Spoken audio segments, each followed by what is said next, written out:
আসসালামু আলাইকুম ওরহমতুল্লাহ বরকাত। সম্মানিত দর্শক মণ্ডলী, দূরে এবং কাছে দেশ ও প্রবাসী যে যেখান থেকে আমাদের প্রোগ্রাম স্টার নিউজ টেলিভিশনের আর্দুল কোরআন থেকে আমাদেরকে উপভোগ করছেন, আমি নেসারউদ্দিন বিন কাশেম আপনাদের সকলকে আন্তরিক শুভেচ্ছা ও মোবারকবাদ জানাচ্ছি।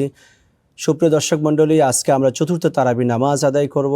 সম্মানিত হাফিজ সাহেবগণ তারাবি নামাজে যে সকল আয়াতে কারিমাগুলি তেলাওয়াত করবেন, আমরা তার চুম্বক আলোচনা আপনাদের সামনে উপস্থাপনা করব। আজকে তারাবি নামাজে পঞ্চম পারার 11 নম্বর পৃষ্ঠা থেকে ষষ্ঠ পারা শেষ পর্যন্ত তেলাওয়াত করা হবে। যে সূরাগুলির উপর আজকে তেলাওয়াত হবে সূরাতুন নিসার 88 থেকে 176 নম্বর আয়াত এবং সূরাতুল মায়েদার 1 থেকে 82 নম্বর আয়াত পর্যন্ত তেলাওয়াত করা হবে। এই আয়াতে কারিমাগুলির মধ্যে চুম্বক অনেক আলোচনা রয়েছে। এখানে আল্লাহ সুবহানাহু ওয়া তাআলা সুদের হারাম হওয়া, ঘোষ লেনদেন করা নিষেধ করা হয়েছে, মুনাফিকদের বৈশিষ্ট্য সম্পর্কে আলোচনা করা হয়েছে এবং নারী আর স্বামী এবং স্ত্রীর অধিকার সম্পর্কে আলোচনা করা হয়েছে, ইনসাফ প্রতিষ্ঠার ব্যাপারে কথা বলা হয়েছে, 5 ওয়াক্ত সালাতের গুরুত্ব সম্পর্কে আলোচনা করা হয়েছে। সম্মানিত সুধী মণ্ডলী, এই সার্বিক বিষয়গুলি নিয়ে আপনাদের সামনে আজকে উপস্থাপনার জন্য আমাদের স্টুডিওতে আহ্বান করেছি সারা বাংলাদেশে প্রখ্যাত একজন আলোচক ডক্টর মীর মঞ্জুর মাহমুদ, অধ্যাপক, মানারাত ইন্টারন্যাশনাল ইউনিভার্সিটি। মোহতারাম, আসসালামু আলাইকুম রহমতুল্লাহ। ওয়ালাইকুম আসসালাম রহমতুল্লাহি ওয়া বারাকাতুহু। আপনি কেমন আছেন? আলহামদুলিল্লাহ। আপনাকে আমাদের স্টুডিওতে স্বাগতম জানাচ্ছি। সম্মানিত দর্শক মণ্ডলী, আমরা সরাসরি আমাদের আলোচনায় প্রবেশ করছি। মোহতারাম, প্রথমেই আপনাকে যে বিষয়টি বলতে চাচ্ছি সেটা হলো, প্রকৃত মুনাফিকদেরকে বন্ধু বানানো যাবে না। শত্রুদের বন্ধু ও গুপ্তচর হওয়া এদেরকে ছাড় নয়। সূরাতুন নিসা 89 আয়াতে আল্লাহ তাআলা বলছেন। আপনি যদি একটু আয়াতে কারিমা থেকে সরাসরি আমাদেরকে শোনাতেন।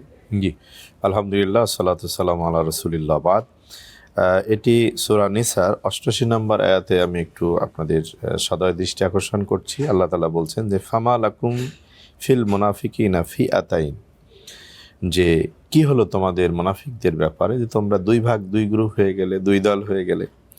আল্লাহ আর কাসাহুম বিমা কাসাবু, অথচ তারা যা অর্জন করেছে আল্লাহ তাদেরকে সেটা দিয়ে দিয়েছেন। তোমরা কি আতুরিদুনা আন তাহতাদু মান আদাল্লাল্লাহ, যে তোমরা কি এই পথভ্রষ্ট যাদেরকে আল্লাহ পথভ্রষ্ট করেছেন তাদেরকে তোমরা ফিরাতে চাও, সৎপথ দিতে চাও? আল্লাহ বলছেন অমাই ইদলিল্লাহ ফালাং তাজিদালাহু সাবিলা, আল্লাহ যাকে পথভ্রষ্ট করেন তাকে পথ দেখাবার আর কেউ থাকে না। অত্যন্ত গুরুত্বপূর্ণ বিষয় আমাদের জন্য, যা আসলে সমাজের মধ্যে যারা মুনাফিক তারা ইসলামের জন্য যেমন সবচেয়ে বেশি ক্ষতিকর, তেমনি ব্যক্তি মানুষ সমাজের শান্তি বিনষ্টের জন্য তাদের চেয়ে আর ক্ষতিকর আর কেউ নেই।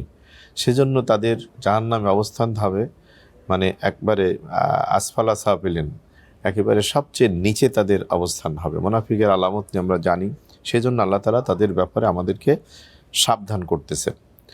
আর এরপরে আয়াতে 89 আয়াতে বলছেন যে অদ্দু লাউ তাকফুরুনা কামা কাফারু ফাতাকুনু সাওয়াআন, যে এই মুনাফিক শ্রেণীর একটা মনের প্রত্যাশা থাকে মুমিনদের সাথে বন্ধুত্বের, যে মুমিনরাও যেন তাদের মতো ওই মুনাফিকিতে লিপ্ত হয়, খারাপ কাজে লিপ্ত হয়, ইসলামের বিদ্বেষে লিপ্ত হয়। অর্থাৎ বন্ধুত্ব সৃষ্টির জন্য তারা মুমিনদের ভালো কাজে অনুসরণ না করে বরঞ্চ তাদের খারাপ কাজে তাদেরকে পাওয়ার তারা প্রত্যাশা করে। তো সেই জন্য এই আয়াত থেকে আমাদের লেসন নিতে হবে যে আমরা অবশ্যই বন্ধু হিসাবে কখনোই যেন মুনাফিকদের, কাফিরদেরকে না নেই, কারণ তারা সবসময় আমাদেরকে পথভ্রষ্টের জন্য চেষ্টা করবে। আর তাদের ব্যাপারে ভাবতে গিয়ে, সিদ্ধান্ত নিতে গিয়ে দ্বিমত করা যাবে না, বরঞ্চ তাদের যা উপযুক্ত পাওনা সেটা দিতে হবে। তবে ইসলামের যে নির্দেশনা, সেই নির্দেশনায় রাষ্ট্র সেগুলো নির্ধারণ করবে, ব্যক্তি জীবনে তাদেরকে পরিহার করাটা হলো মুমিনদের দায়িত্ব। আল্লাহ পাক আমাদেরকে এমন বন্ধু থেকে হেফাজত করুক। মুহতারাম, সফরের সালাতের বিধান আল্লাহ তাআলা কোরআন কারিমে নিজে এই বিষয়ে বর্ণনা করেছেন সূরাতুন নিসার 101 থেকে 103 নম্বর আয়াতে। আপনি সে আলোকে একটু আমাদেরকে শোনান। জি, আমরা জানি যে ইসলামের অন্যতম স্তম্ভ হচ্ছে সালাত, এবং সালাতের ব্যাপারে সবিশেষ গুরুত্ব আরোপ করা হয়েছে। মানুষের জ্ঞান থাকা পর্যন্ত এটা আদায় করতে হবে। কোরআন কারিমের এখানে বলা হচ্ছে 101 নম্বর আয়াত, আল্লাহ বলছেন যে ওইজা দরাবতুম ফিল আরদ, এটা একটা বিশেষ সময়ের, দুইটা বিশেষ সময়ের সালাতের কথা বলছেন। আল্লাহ বলছেন যে ওইজা দরাবতুম ফিল আরদ, তোমরা যখন জমিনে সফর করো, মুসাফির থাকো, ফালাইসা আলাইকুম জুনাহুন, তোমাদের জন্য গোনাহ হবে না, কোনো কিছু আরোপিত হবে না, আং তাকসুরু মিনাস সালাতি, যে তোমরা যদি তোমাদের সালাতকে কসর করো। অর্থাৎ সফরে সালাতে কসরের বিধানটা আমরা এখান থেকে নেই, যে সালাতকে কসর করতে হবে, অর্থাৎ 4 রাকাত বিশিষ্ট ফরজ নামাজকে 2 রাকাত আর 3 রাকাত বিশিষ্ট এবং 2 রাকাত বিশিষ্ট অ্যাজ ইউজুয়াল থাকবে। এটা আল্লাহ তাআলার বিধান, সেখানে এর চেয়ে বেশি করা যাবে না, এর চেয়ে কমও করা যাবে না। এরপরে আরেকটা সালাতের কথা এখানে বলছেন যে ওয়াইন খিফতুম আই এফতিনাকুম কুমুল্লাযীনা কাফারু ইন্নাল কাফিরিনা কানু লাকুম আদুব্বুম মুবিন। আর যদি কাফির মুশরিকদের কারণে তোমাদের এখানে ভয়ের কারণ না থাকে তাহলে তোমরা এভাবে করবে। এরপরেই যে বিশেষ অবস্থার সালাতের কথা পরের আরও 2 আয়াতে আপনি বলেছেন, বলা হয়েছে, সেখানে হলো যুদ্ধ অবস্থার সালাতের কথা। আল্লাহ তাআলা বলছেন যে ওয়াইন কুনতা ফীহিম ফাআকামতা লাহুমুস সালাতা ফালতাকুম তায়ফাতুম মিনহুম মাআকা ওয়ালইয়াখুযু আসলিহাতাহুম ইলা আখিরিল আয়া। এখানে মূলত যুদ্ধ অবস্থার সালাতের কথা বলা হচ্ছে, যে সালাত এত অপরিহার্য যে মুখোমুখি যুদ্ধের সময়ও সালাত থেকে আমাদেরকে মুক্তি দেওয়া হয়নি। তো সেখানে বলা হচ্ছে যে যখন যুদ্ধরত অবস্থায় হবে তখন এক গ্রুপ সালাতে যাবে আর এক গ্রুপ যুদ্ধ অবস্থায় থাকবে। যারা সালাত পড়তে আসবে তারা এসে 1 রাকাত পড়বে, অস্ত্রসহ পড়বে, পড়ে 1 রাকাত শেষ করে যে তারা যুদ্ধে অংশ নেবে, আর যারা পড়েনি তারা এসে আর 1 রাকাত পড়বে। এরপরে তারা ফিরে গেলে আর এক গ্রুপ এসে 2য় রাকাত শেষ করবে। অর্থাৎ 4 রাকাত বিশিষ্ট সালাতে বা 2 রাকাত বিশিষ্ট সালাতে তারা সালাতে রাকাত সংখ্যা পূরণ করবে এক এক করে। যদি বৃষ্টি বাদল কোনো সমস্যা, অস্ত্র সাথে করে পড়াটা কঠিন হয়, তাহলে তারা খালিই পড়বে। তার মানে যে সালাত কতটা গুরুত্বপূর্ণ, এবং সেখানেও শৃঙ্খলার ক্ষেত্রে আল্লাহ তাআলা বলছেন, মুমিনদেরকে নির্দেশনা দিচ্ছেন যে যে যার মতো করা যাবে না, ইচ্ছা মতো এসে পড়া যাবে না। এই সিদ্ধান্তটাও আগেই নিয়ে দিতে হবে। এটাও যুদ্ধ পরিকল্পনার অংশ। যুদ্ধ, ইসলামের যুদ্ধ জিহাদ পরিকল্পনায় যেমন শত্রু মোকাবেলার পরিকল্পনা থাকবে, তেমনি যুদ্ধ চলাকালীন সময় আল্লাহ তাআলার এই মহান ইবাদত পালনেরও পরিকল্পনা থাকবে। যদি না থাকে তাহলে কে আগে আসবে, কে পরে যাবে, কয়জন, 10 জনের কয়জন আসবে, কয়জন যাবে, কে করবে, এগুলো কোনোটা থাকবে না। সুতরাং কোরআন কারিমের এই 101 থেকে 103 নম্বর আয়াতে আল্লাহ তাআলা বলছেন, এবং বলছেন যে ইন্না সালাতা কানাত আলাল মুমিনিনা কিতাবাম মাওকুতা। আমরা এই যে রমাদান কারিমে আমরা নামাজের প্রতি ছেলেরা যত্নবান হয়ে মসজিদে আযান শুনলে, কিন্তু সারা বছর আমাদের এই যত্নের ঘাটতি থাকে অনেকের জন্য। বিশেষ করে আমাদের মায়েরা, মেয়েরা যারা বাসায় থাকে তারা জোহরেরটা আসরে, আসরেরটা মাগরিবে, আর এশারটা ঘুমের আগে পড়েন। এটা না, আল্লাহ তাআলা স্মরণ করে দিচ্ছেন যে নিশ্চিতভাবে জেনে রেখো যে এখানে ফরজ সালাতের কথা বলা হয়েছে, যে এই সালাতগুলোকে আল্লাহ তাআলা সময়ের সাথে ফরজ করেছেন।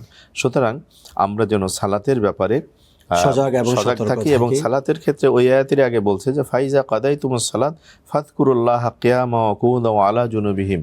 সালাত শেষে তাসবিহ, জিকির, আজগারের কথা বসে শুয়ে, অর্থাৎ সর্বাবস্থায় আল্লাহকে স্মরণ রাখার ব্যাপারে এখানে আমাদেরকে স্মরণ করিয়ে দিচ্ছে সালাত শেষ করার পরে। জি মুহতারাম, আয়াতে কারিমার আলোকে অত্যন্ত খুব চমৎকারভাবে আপনি আলোকপাত করেছেন। নেক্সট একটি বিষয় আপনার কাছ থেকে জানতে চাই। আল্লাহ তাআলা বলছেন যে পথ বেছে নিতে চায় আল্লাহ তাআলা তাকে সে পথ সহজ করে দেন। সূরা নিসার 115 নম্বর আয়াত। তো এখানে মানুষকে আল্লাহ তাআলা বিবেকবান এবং সামর্থ্যবান ইচ্ছার স্বাধীনতা দিয়েছে। সেজন্য আয়াতটা আল্লাহ তাআলা বলছেন যে অমাই ইউশাকির রাসূলা মিন বাদি মা তাবায়্যানা লাহুল হুদা ওয়া ইয়াত্তাবি গায়রা সাবিলিল মুমিনিন নুওয়াল্লিহি মা তাওয়াল্লা ওয়া নুসলিহি জাহান্নাম ওয়া সাআত মাসিরা ইন্নাল্লাহা লা ইয়াগফিরু আন ইউশরাকা বিহি ওয়া ইয়াগফিরু মা দুনা যালিকা লিমান ইয়াশা ওয়া মান ইউশরিক বিল্লাহি ফাকাদ দাল্লা দালালাম বাঈদা। এখানে আল্লাহ তাআলা আমাদেরকে বলছেন যে শিরকের গুনাহকে আল্লাহ তাআলা ক্ষমা করেন না, এই ছাড়া আপনার তওবা করা ছাড়া। আর মানুষ যখন কোনো ভালোর জন্য চেষ্টা করবে আল্লাহ তাআলা সেই ভালো কাজটাকে সহজ করে দেবেন। আর যখন মানুষ কোনো অকল্যাণ বা গুনাহ পাপের কাজের জন্য যখন হবে, খুবই কমিটেড হয়ে যাবে, তখন কোরআনের অন্যত্র বলা হচ্ছে ফাআলহামাহা ফুজুরাহা, যে সে চেয়েছে তাকে পাপাচারিতে, ঠিক আছে করে দেখো, ওয়াতাকওয়াহা, আর যে তাকওয়া বা কল্যাণের পথে যেতে চায় সেটাকে সহজ করে দিয়েছে। এটা হলো মানুষকে আল্লাহ তাআলা যে কাজের ইচ্ছার স্বাধীনতা দিয়েছে। মানুষের পুরস্কার বা শাস্তির জায়গাটা এখানে, যে আমাদের সক্ষমতা আছে, আমাদের সুযোগ আছে, আমরা যেন ভালো কাজ করি, ভালো কাজের ইচ্ছা পোষণ করি, এবং আমাদের সকল ইফোর্ট বা প্রচেষ্টাটা যেন ভালোর জন্য হয়।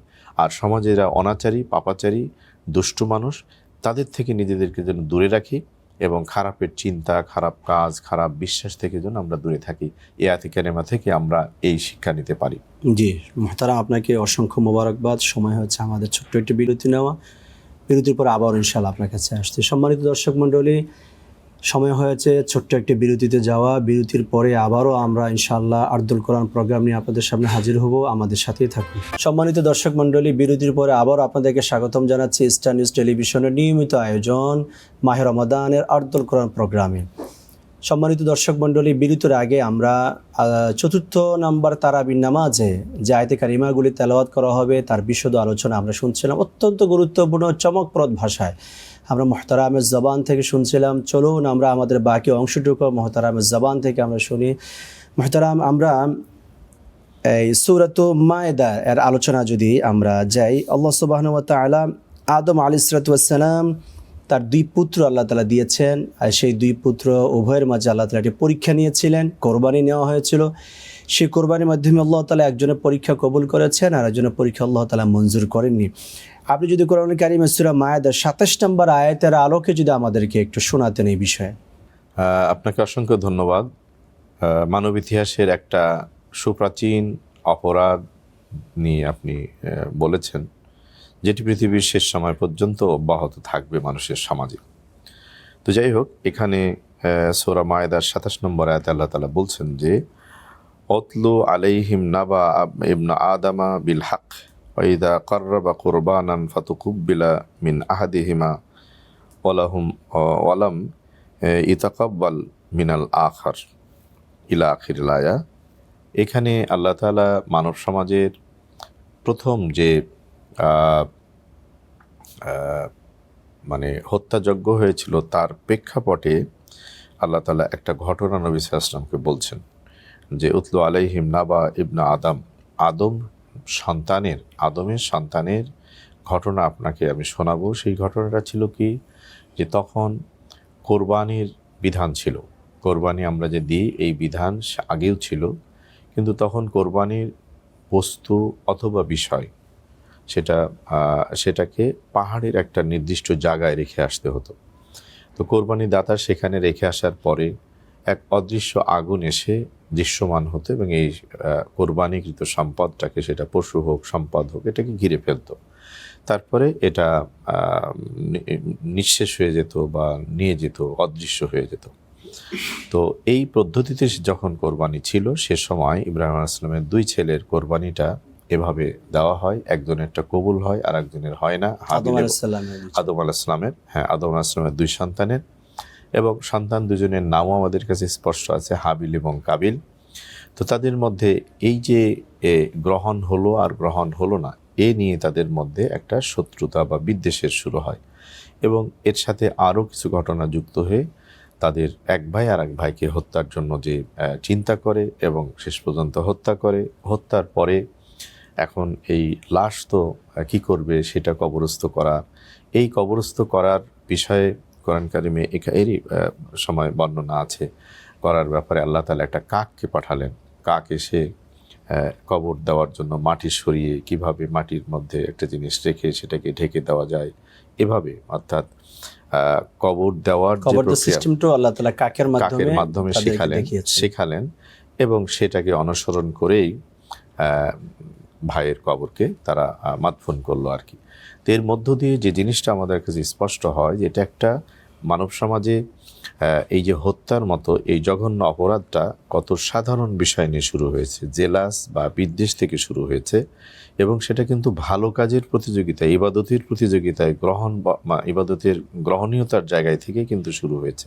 অর্থাৎ খারাপের সূচনা ভালো কাজ থেকেও হয়, খারাপ থেকেও হয়। এটা যেমন একটা জানা, আবার পাশাপাশি মানে পরিপূর্ণ জীবন বিধান হিসাবে আমরা যে সমস্ত জিনিস মানি বা অনুসরণ করি সেগুলো সবই আল্লাহ তাআলার পক্ষ থেকে, হয় সহিফার মাধ্যমে অর্থাৎ কোরআন, অথবা পূর্ববর্তী কিতাবের মাধ্যমে সমাজ পেয়েছি, অথবা নবীদের মাধ্যমে আমরা পেয়েছি। সুতরাং এই জিনিসটা দিয়ে আমরা বুঝতে পারি যে মুসলিম জীবনের ছোট বড় সব বিষয়ের নির্দেশনা ইসলাম এত নিখুঁতভাবে দিয়েছে, যে বিবরণের মধ্য দিয়েই আমরা দাবি করি যে ইসলাম হচ্ছে একটা কমপ্লিট কোড অফ লাইফ বা সম্পূর্ণ জীবন ব্যবস্থা। অসংখ্য মোবারকবাদ। মুহতারাম, আল্লাহ সুবহানাহু ওয়া তাআলা বলছেন, কেউ যদি কাউকে হত্যা করে, কেমন যেন সে গোটা জাতিকে হত্যা করে ফেললো। জি। সূরাতুল মায়েদা ৩২ নম্বর আয়াতে আল্লাহ তাআলা এই বিষয়ে আলোকপাত করেছেন। আপনি যদি আমাদের দর্শককে আয়াতের নিরিখে একটু শোনাতেন। হ্যাঁ, এখানে আল্লাহ তাআলা বলছেন যে